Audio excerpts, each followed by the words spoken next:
Welcome to Founders Future, a podcast by Closers.io, where we dive into the journeys of innovative entrepreneurs and explore the roads ahead of them and their companies. I'm your host, Olivia Simons, and in each episode, we'll uncover the stories behind successful startups, the challenges faced along the way, and the strategies driving their future expansion. Today, we're super excited to have Peaches Udoma. Peaches will be sharing more about her founding story and giving us a glimpse into plans for future growth.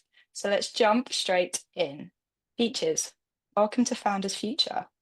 Oh, thank you for having me. I'm happy to be here. Awesome. We're super excited to have you here. So let's take us back to the beginning.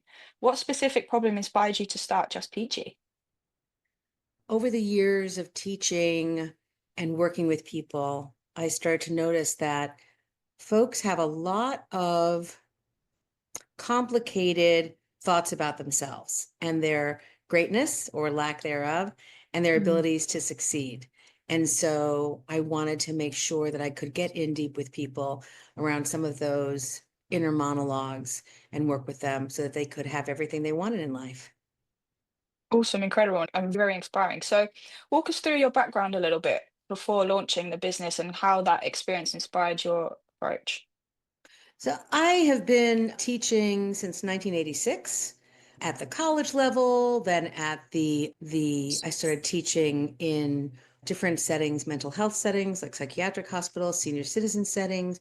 I was teaching college, but then I branched out into something called Upward Bound that we have here, which Awesome. is a college prep program for students before they head to college. So they come from high schools. A lot of them were inner city high schools here. I was doing all sorts of teaching in writing and expression for decades. And I started to move into human potential areas and got training in those areas. And that was when I decided that coaching was really my career, even though I was writing and editing and publishing and working with writing students and helping my clients get their manuscripts published. It really seemed to me that I could make a bigger difference in the world if I would work with people on their own individual pursuits. And then I started also working with groups of people and programs and that sort of thing. But what it all boils down to for me is where I can nurture the greatness inside of people. Awesome. I love that. So the experience drawn from from teaching and then moving through to coaching, very similar fields, Yes. but Yes. obviously focusing more on a one-to-one and helping people get to a better point in their lives. Love that Yes. completely. Awesome. Now, walk us through a little bit about the offer. What exactly are you selling and how is your business generating revenue today? I'm an individual coach, so I have my own practice, but I also coach in a program called Wealth and Impact Bootcamp. And in that program, we actually take people who have an offer that they want to elevate in the marketplace and monetize it more effectively. And participants come into that program. They're with us for 6 months. It's an intensive program where they really get to look at their barriers to being as seen in the world and as sought after as they could be, and barriers to actually financially reaching those goals. So even though I do that privately, I also do that for the program. And it's a great program. It's a collective regenerative community. So I do both. And forgot your question. What was your question? We got there. It was so the point of the main aspects of the offer. So we've got the Yeah. group coaching on board, we've got the one-to-one, and Yeah. also the prices and the way the way you're generating revenue today. Yeah, So so that's how there's several different things that I do. So I generate revenue through my private coaching practice, through my coaching work in the program, Wealth and Impact Bootcamp. I also work with the University of Connecticut and I run an internship lovely. program there for students in opioid misuse prevention across the state of Connecticut. And I also help MD PhDs write their grants for their research studies and so on and so forth. So self-expression and self-expression strategy is really what I do in life all over, anything I do. And if you go to my LinkedIn profile, you'll see all the different things I do, but all roads lead to helping people reach their highest potential and then being able to give back to the planet in some way from there.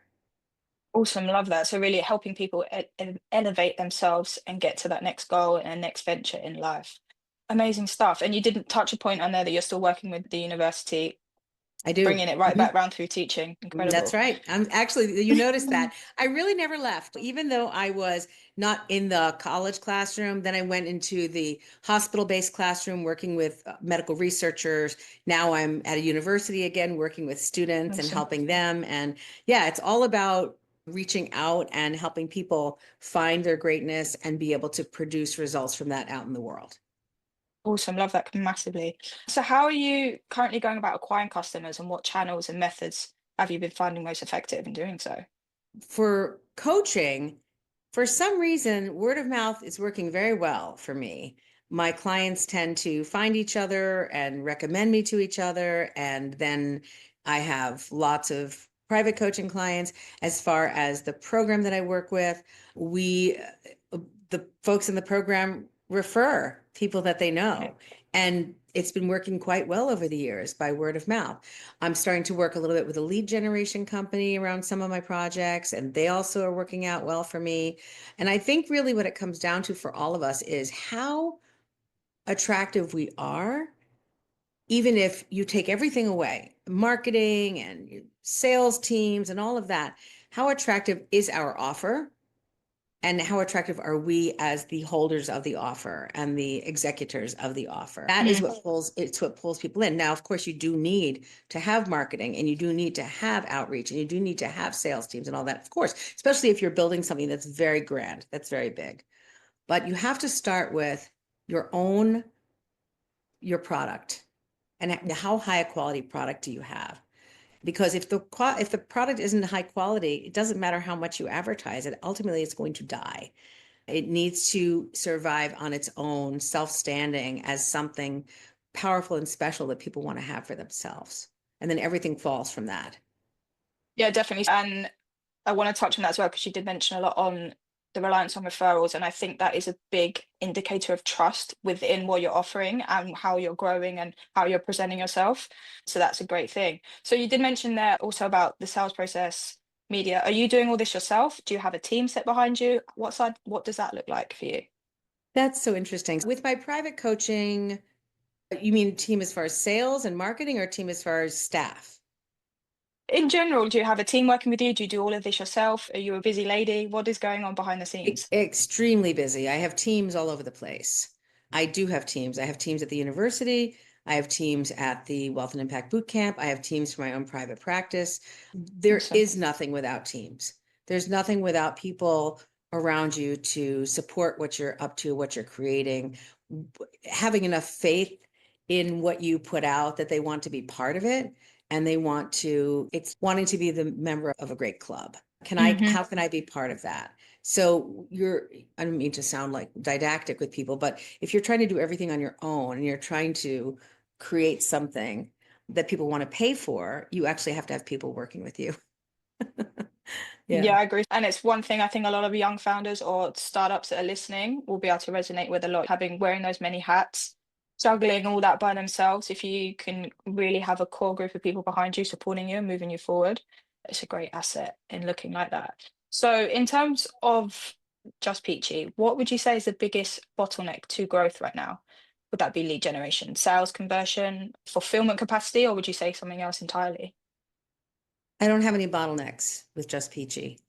Because it's about a private practice, I can modulate it how I want to and work with a certain number of clients, increase when I want to increase, decrease when I want to decrease. No bottleneck there. Okay. With the program, with the boot camp, bottlenecks occur as a reflection of what's going on in society. So depending on how people are spending money, because it's an it's a nicely priced program, and it's actually what I've heard from people who've graduated from the program is that the ROI is so high that they feel like we could charge way more.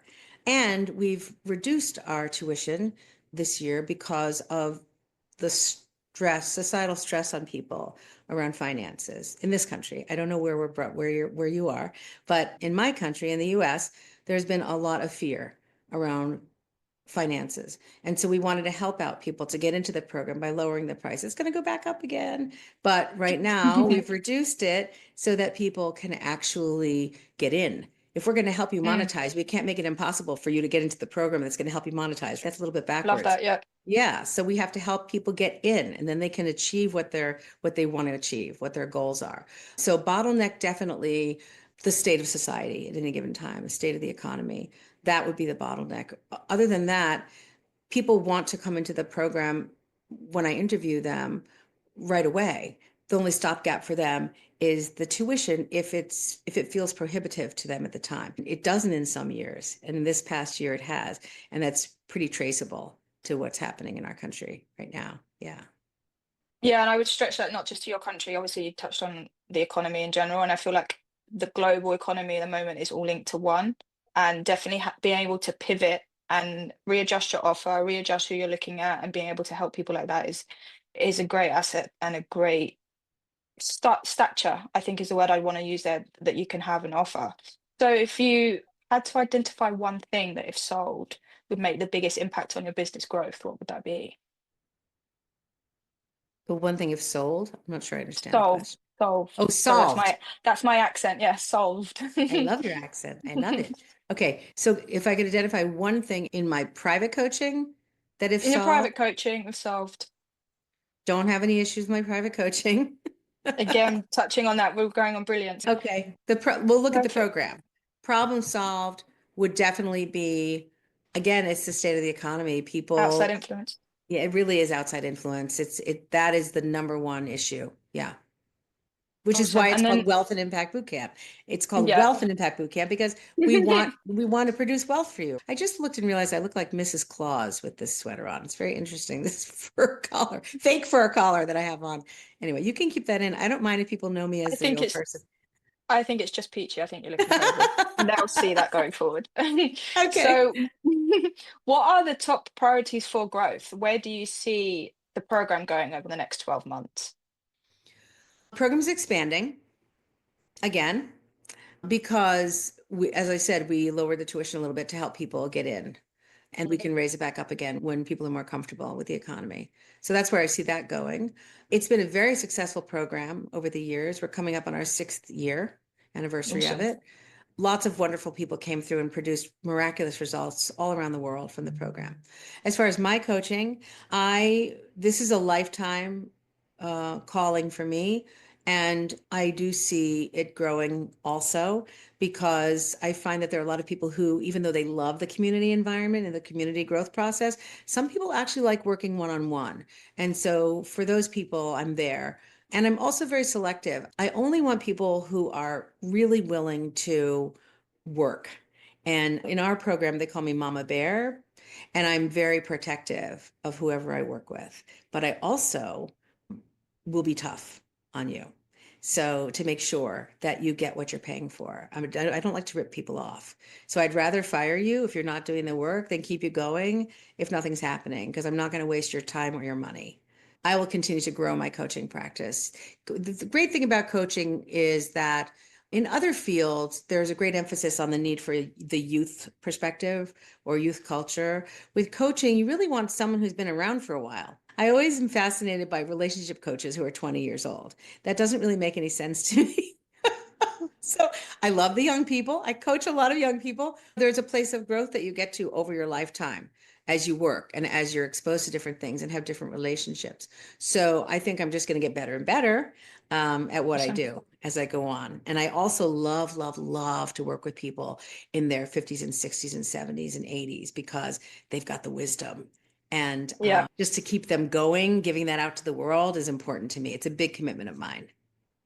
Awesome. I love that. And then, yeah, so with age, you can draw your own experiences and go through those challenges and struggles yourself, maybe, and taking the lessons that you've learned and then passing them on. So I hear that a lot, and it's incredible and inspiring stuff. So let's go a little bit hypothetical for the next question. If you could snap your fingers and you had unlimited resources, what would you implement or what would you change immediately to accelerate growth within the one-to-one coaching and then within the program itself? If I had all that money, I probably would not be doing as much work as I do. Let It's me a great try. answer. Great Let me answer. try and look. If I could snap my fingers. How about if I could snap my fingers and I don't have that much money or resources? I don't, resources aren't a problem because the whole point is that I'm successful, so I help other people get successful. I don't know any other way to answer that. Rephrase the question for me. Maybe we could take a different cut at it. Okay, so let's change that then. So let's implement one game changer. So if you could implement a tool, any tool in the moment that would impact your business and help you accelerate growth, what tool would that be? Oh, that's a great question. I think that probably I would just build my team. But in the private coaching, I would definitely build a larger team. Yeah. And yeah, I think that human power, human resources, if you will, is the best thing that you can do at any time, is to have the person power around you to make things go so that I could focus on things at a higher level. I find myself doing a lot of things. For example, I'm revamping my website right now. And so I would love it if I could just hand that over to somebody, but which I could if I were not so busy with the other things I'm doing you know what I'm saying? So I think Yeah. that, yeah, the tool of human people. Okay, Peaches. The tool of teams is I probably would expand my private coaching team. And in the program, we're already doing that. We're expanding staff so that I can focus more on coaching the participants. And that's already happening. So I think that actually validates what I'm saying about the best tool is people. We tend to automate Yeah, so much.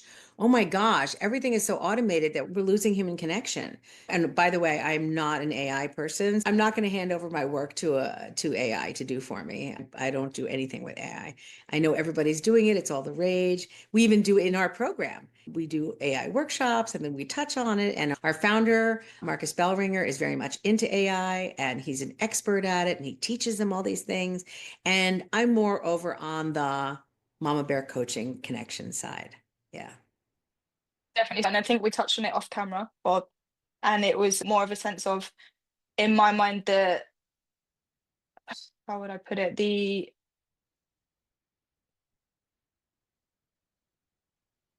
word has gone from my brain, which is going to help me with this answer because it's almost as if the incorrections that humans possess and that humans allow us, humanity, is what's losing and what that AI is taking away from us. Having those, Yeah.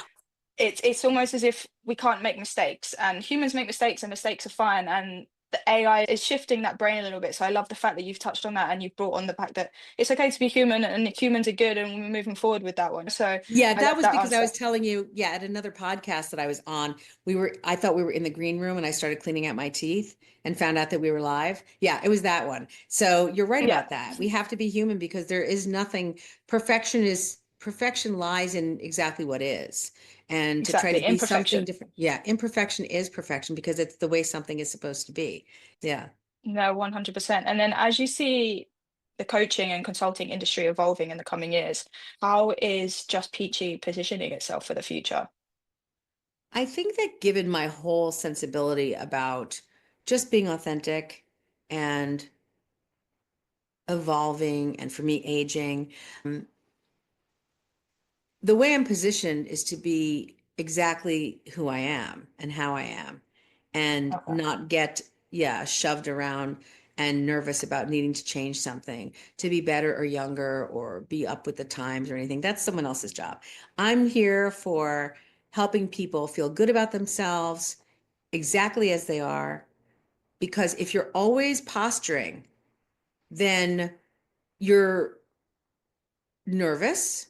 You can't produce the results that you want to produce because you think you're supposed to be somewhere else, doing something else, looking some other way, sounding some other way, and doing something different. If you can find the gold in exactly who you are, exactly how you are.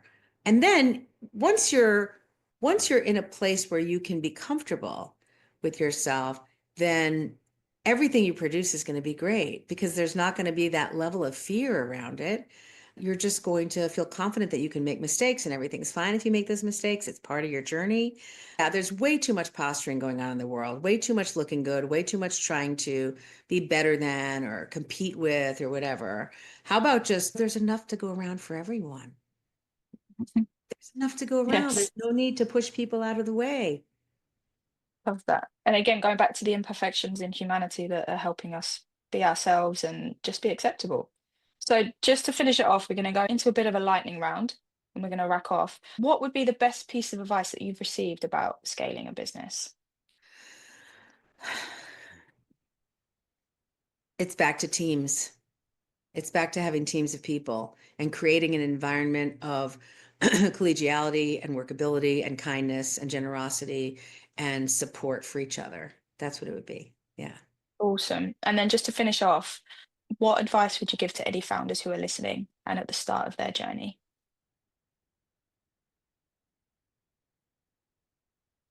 I would say to embrace mistakes, love yourself up no matter what, and just keep going. Don't get stopped. Awesome. Love that massively. Great bit of sound advice there moving forward. And that is a wrap on another inspiring episode of Founders Future. I want to thank Peaches for sharing her incredible journey and insight with us today.